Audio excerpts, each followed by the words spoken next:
Welcome to my short story called Two Closets. Late in the afternoon at the back of the police station, Chuck walked out the back door. In uniform, the 27-year-old was nice-looking with strong shoulders and arms, but he was slouching. Always on edge and guarded, his dark brown eyes kept moving because he didn't want to miss anything. Thick clouds moved in above, setting the stage for a storm. Angry and pouting, Chuck headed for his car, and then Fred stood in the doorway. "Just go home, Chuck," his boss snapped at him. "Fine." Chuck threw his arms up. "He hit me first. Cool off." Fred instructed him. "The captain will be back in the morning to question you about the robbery." "Okay," he snapped, walking to a small Honda. He drove through the streets of town talking to himself. "I followed protocol, read him his rights, tried to cuff him, and he swung around and hit me with his left elbow. Fat slob." His jaw clenched, and he gritted his teeth. He deserved it. He clutched the wheel tightly. Driving in the residential area, it started to sprinkle and got very dark for 4 in the afternoon.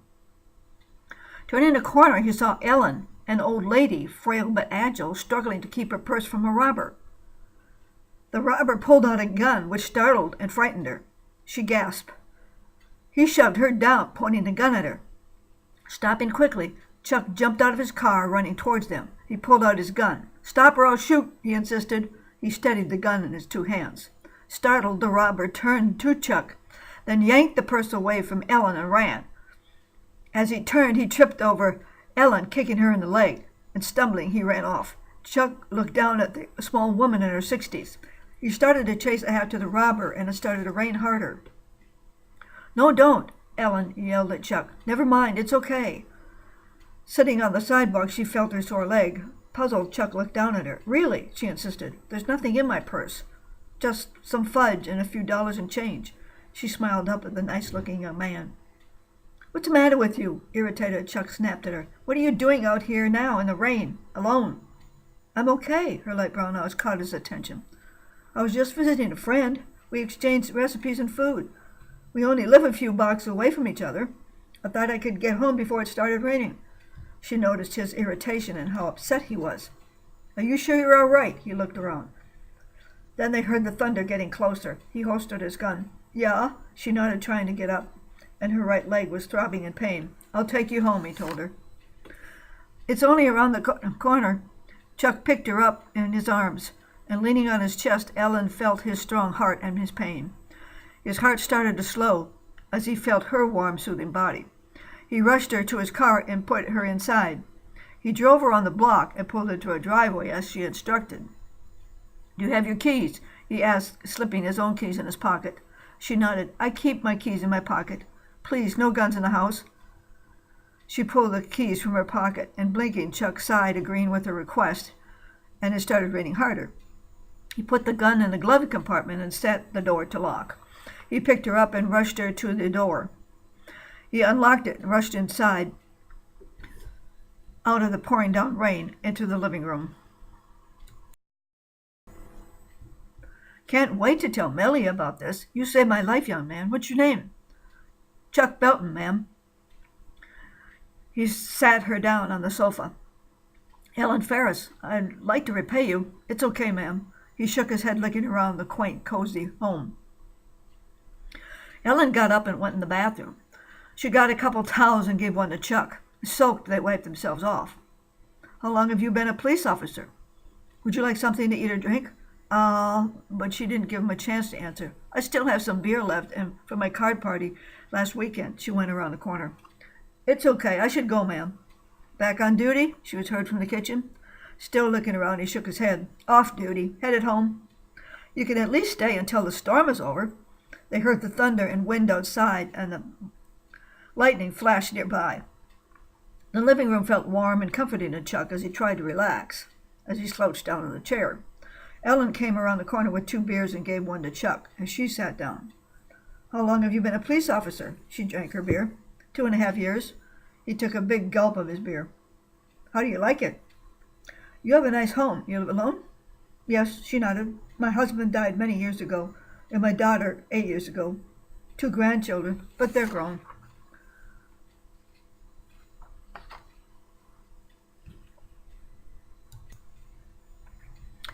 Slouching in his chair, he noticed a picture on the wall of her family. You must get lonely. Oh, not at all. Ellen shrugged her shoulders. I have Fuzzy and Buzzy, my cat and little dog, and I keep busy. I'm a teacher and a life coach. I help people improve their lives. Chuck nodded, noticing the laptop computer on a small desk. What about your family? Don't want to talk about it. He snapped quickly and gulped the last of his beer. Any girlfriends? Ellen inquired carefully. A couple. He shrugged it off, knowing his affairs were not serious. It must be rewarding helping people, protecting them. She studied the reluctant young man. Yeah, his voice was not very enthusiastic. He liked being in control and telling people what to do. Ellen got up and got Chuck another beer, the last one she had. She stood in front of him. Are you sure I can't do anything for you, Chuck? You saved my life. Shaking his head, he opened the can.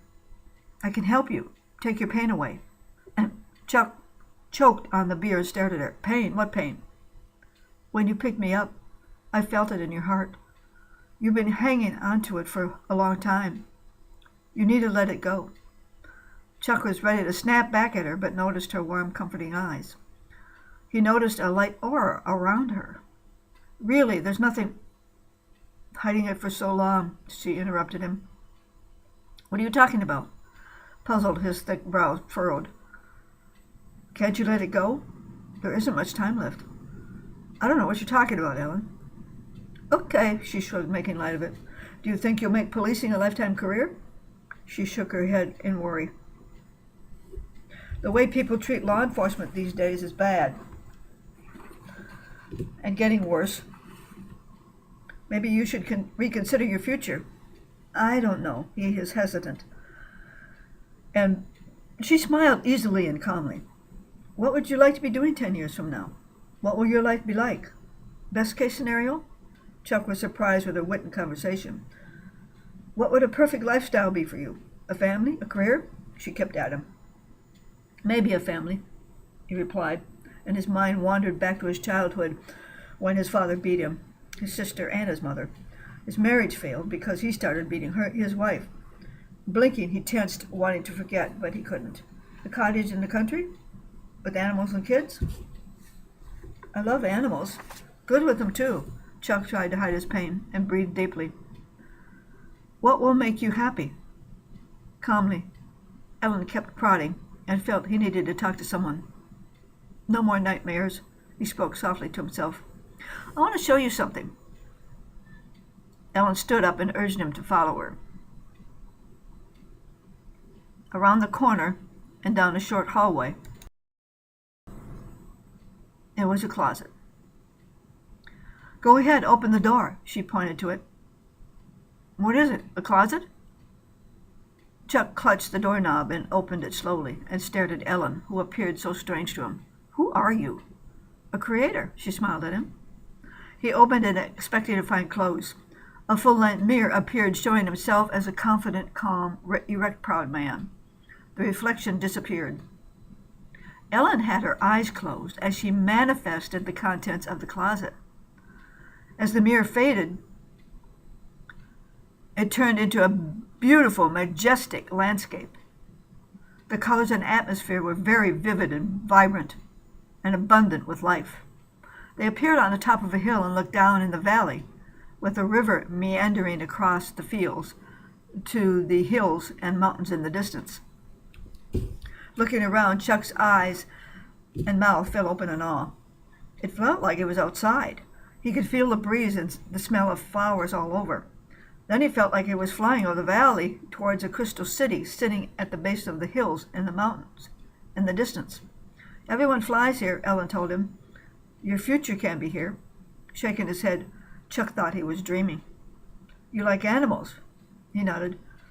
A place in the country, the outdoors, a cottage, lots of animals and places to explore. The scene narrowed, getting closer to the city.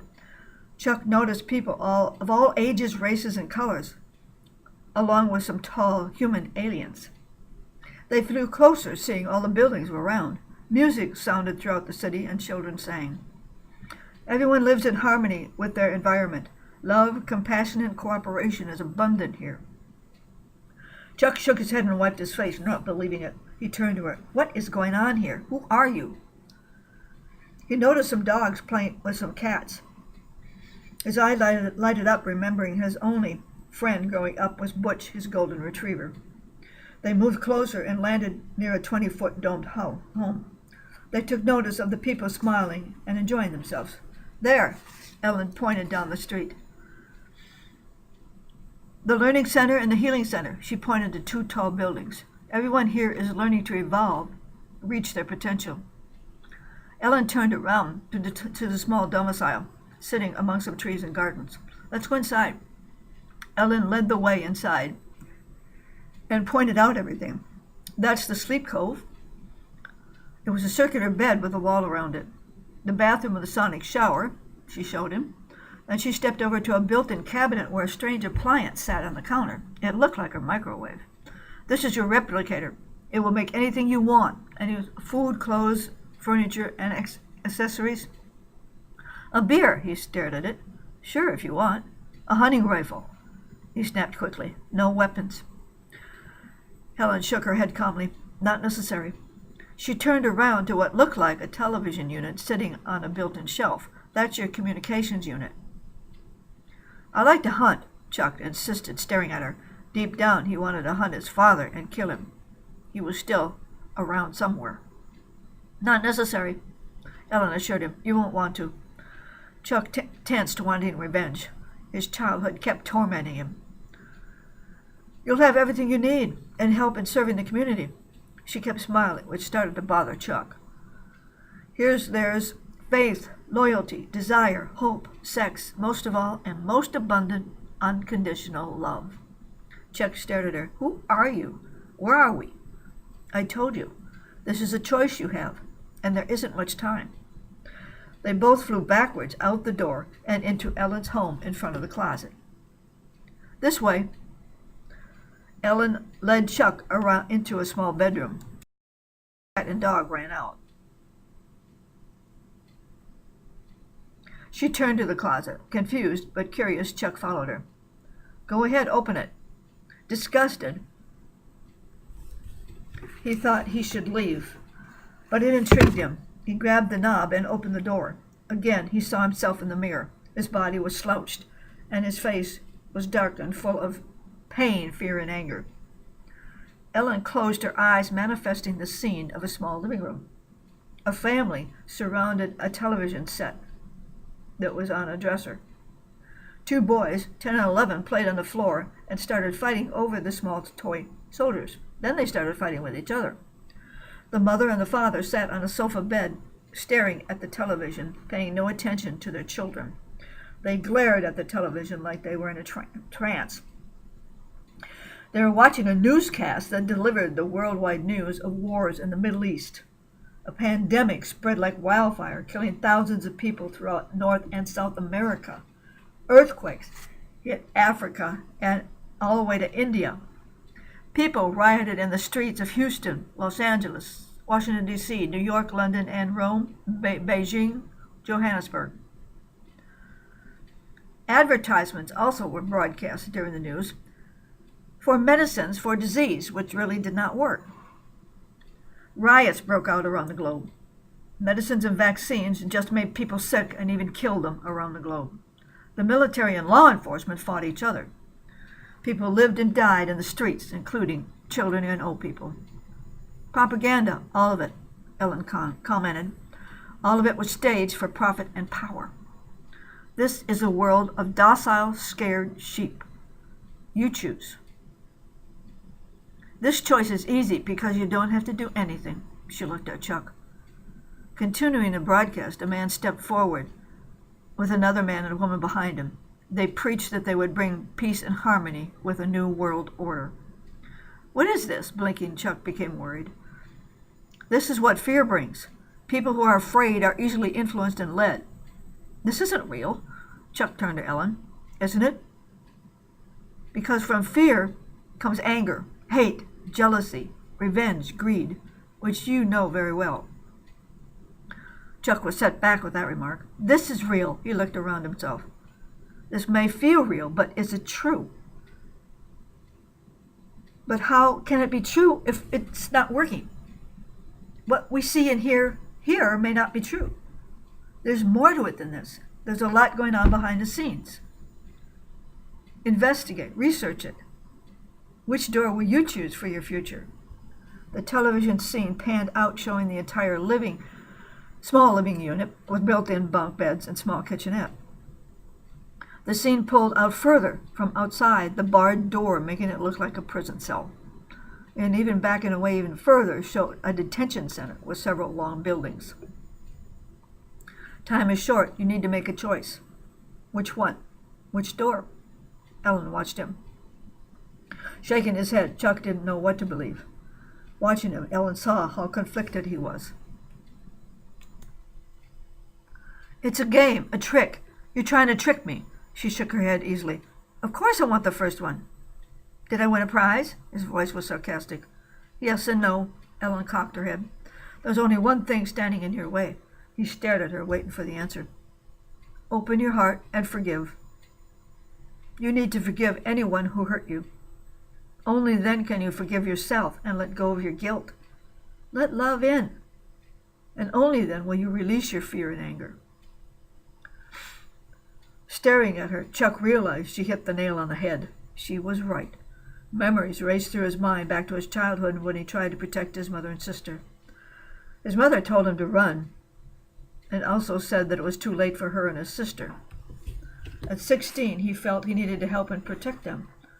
But his father killed his sister for being autistic. He ran and never went back. And he didn't know what happened to his parents. Forgive, Chuck. Forgiveness is your key, and let go, she told him. You're crazy. Chuck gulped, wanting to break down, and backed away from her.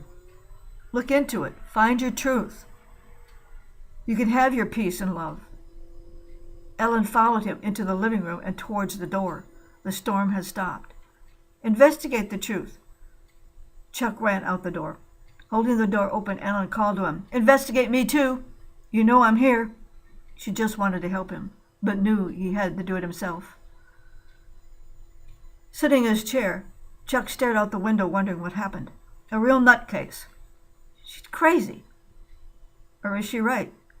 He didn't know, and backed out the driveway. Backing up in front of the house, he turned to look inside. Or was she from the future?